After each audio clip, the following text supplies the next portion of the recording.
Estamos de vuelta. Doy la bienvenida aquí en el estudio de CIPSE Noticias más temprano a nuestra psicóloga María Herrera, quien como cada semana nos trae un interesante tema. En esta ocasión vamos a hablar de mi proyecto de buen trato para Año Nuevo. Querida psicóloga, muy buenos días. Hola Nidia, buenos días a todas y todos. Qué importante es este tema porque tenemos propósitos de todos tipos, pero no pensamos en mejorar este aspecto del buen trato.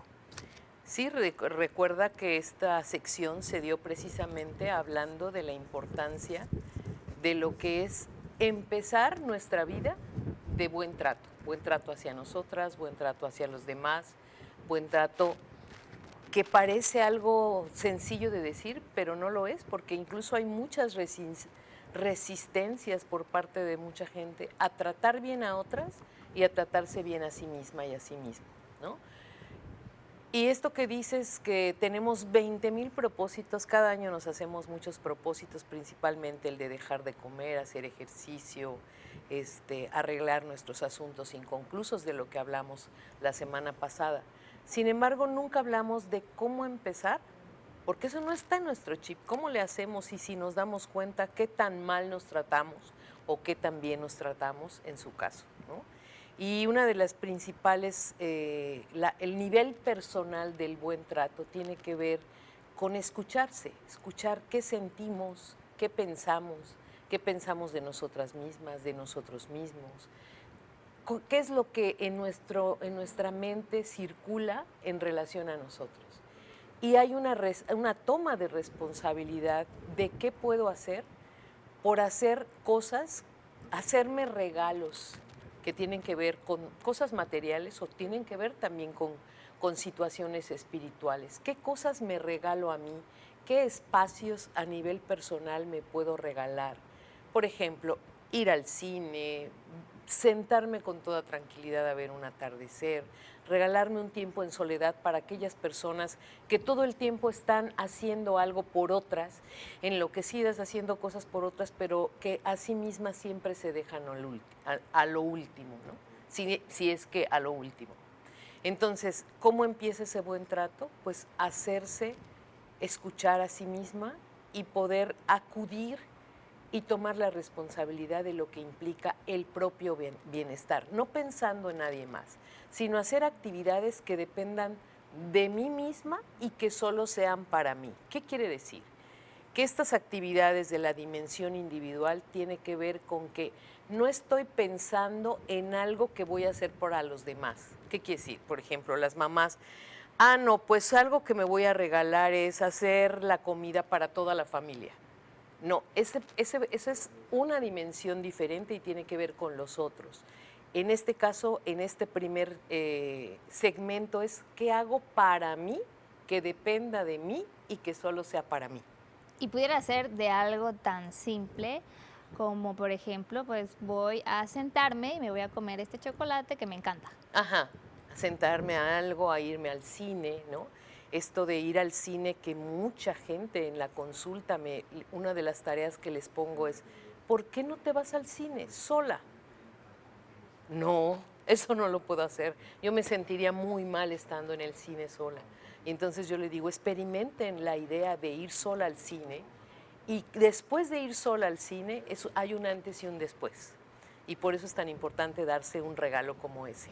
Querida psicóloga, pero ahora podemos decir que va a existir el pretexto de que no tienen tiempo, porque hay tantas actividades a lo largo del día que cuando uno ya se da cuenta, ya se acabó el día. Ajá. De hecho, qué bueno que lo dices, porque es el mayor pretexto cuando una serie de consultantes en los círculos de mujeres le preguntas, a ver, ¿cuál fue el regalo que te diste esta semana para ti?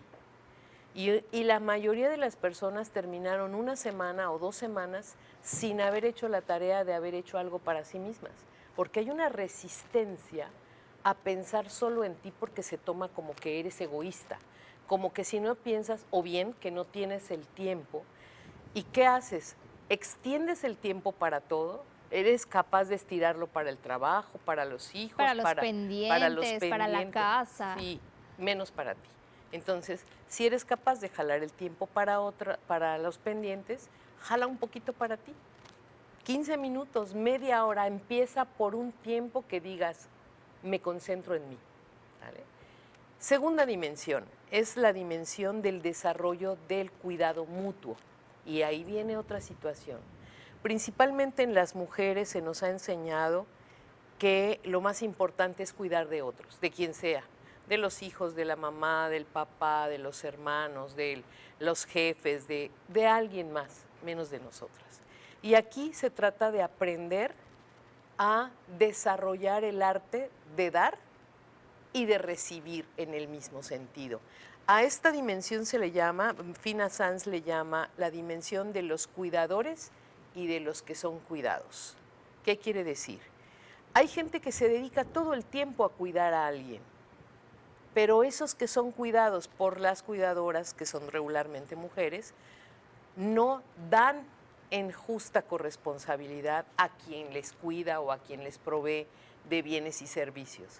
Y de lo que se trata es tener un equilibrio entre el dar y recibir. Y esto se aprende a decir, esta parte que doy, ¿cómo la doy? ¿La doy desde el amor o la doy desde el control o desde la obligación? Y esto de darle en reciprocidad a quien me cuida, a quien me da, ¿cómo lo hago? ¿Porque lo tengo que hacer o porque me doy cuenta que hay un equilibrio de fuerzas en el dar y recibir? Eso es muy importante para el proyecto de Buen Trato, porque entre más aprendamos a dar, pero tiene que ser en equilibrio y ese es el desequilibrio que hay. Por eso luego nos sentimos las personas enojadas cuando damos, pero no recibimos. ¿Y qué tenemos que hacer si no hay esa reciprocidad? Primero tiene que haber un equilibrio, si hablamos dentro de las familias ¿Diálogo? y dentro de las casas, diálogo. La comunicación y el diálogo, y que ya hay que quitarnos el chip de que la que tiene que hacer todo en la casa es la mamá o el papá.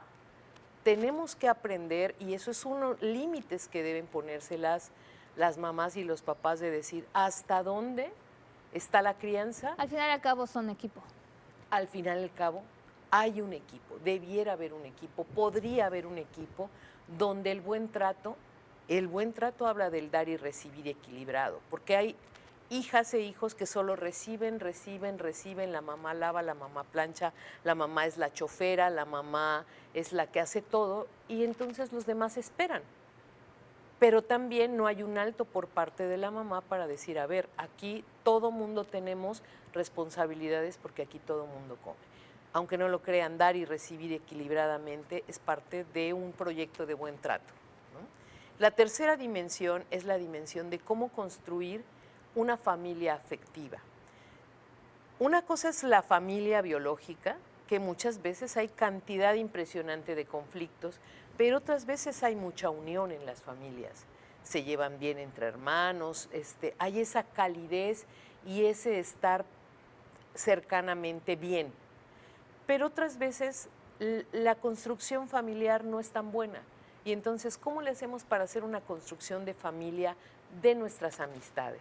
Donde haya respeto, porque cuando se construyen esas familias por elección que son las amistades, hay respeto, te sientes cómoda, quieres salir con ellos a todos lados, hay esa armonía, y aunque haya conflictos, porque pues somos seres humanos que pensamos y somos diferentes, se resuelven y pueden durar en el tiempo muchísimos años, donde se va renovando y actualizando cada vez más ese vínculo afectivo que tiene que ver con una familia construida a partir de las amistades. Eso también pertenece a cómo en este existir nos vamos construyendo esa primera etapa de un buen trato en ese colectivo que es una familia construida de amistades. ¿Cómo lograr esta armonía en la familia, que ya es la de sangre, la biológica? Esa parte es para un temota, es un tema bastante grande, porque finalmente los principales conflictos que se dan y al mismo tiempo los principales vínculos amorosos, como que están en choque cada vez más, por ejemplo, hasta por las redes sociales se convierte en algo muy complejo, pero la importancia es quiénes toman la decisión de dar un paso adelante y decir, es importante renovar, reformular, renacer y transformar estas relaciones entre familia. A veces son irreconciliables. Muchas veces las relaciones familiares, para ser sanadas, tiene que haber una distancia de las partes, los hijos y las hijas con los padres y las madres, o entre hermanos, para poder tomar distancia y mirar desde otro lugar la situación. Es acercarse a todos los espacios y herramientas que puedan ser útiles para ser una mejor persona, bien tratarse y bien tratar a los otros, porque cada vez estamos más en esa necesidad de tener paz con nosotros mismos y no hacer la guerra todo el tiempo en esta cotidianidad. Y para eso te acercas, hay muchos lugares, CIPSE en este caminar cada semana tiene invitadas y colaboradoras y colaboradores que te dan opciones en todas las secciones. Y bueno, en las redes hay 20,000 cosas a las que te puedes acercar. Y hablando de redes, pues precisamente para poder tener contacto contigo, psicóloga, ¿cómo le podemos hacer? Muy bien, gracias. Me encuentran en Facebook y en Instagram como Maitri La Vida en Armonía o María Herrera Páramo. Y el teléfono es 99 95 52 78 67. Querida psicóloga, pues muchísimas gracias. La verdad es que, pues ya lo sabes, el tiempo de la radio y televisión es bastante corto. Queremos escucharte más, pero por eso te esperamos la siguiente semana. Hagan su proyecto de buen trato para este 2023. Muy importante, muy importante. Gracias, muchísimas gracias. y Nos vemos la siguiente felicidades por semana. su aniversario. Ay, muchísimas gracias. Oiga, vamos a un corte comercial. Antes de eso, quiero mandar unas felicitaciones. Hay 2 cumpleañeros el día de hoy, Lupita Sosa y también el padre Jorge Carlos Patrón Wong, a quienes les mandamos un fuerte abrazo. Importantes personas para CIPSE Noticias más temprano, que la pasen de maravilla y por supuesto les deseamos lo mejor. Ahora sí vamos a un corte comercial, es breve, ya volvemos.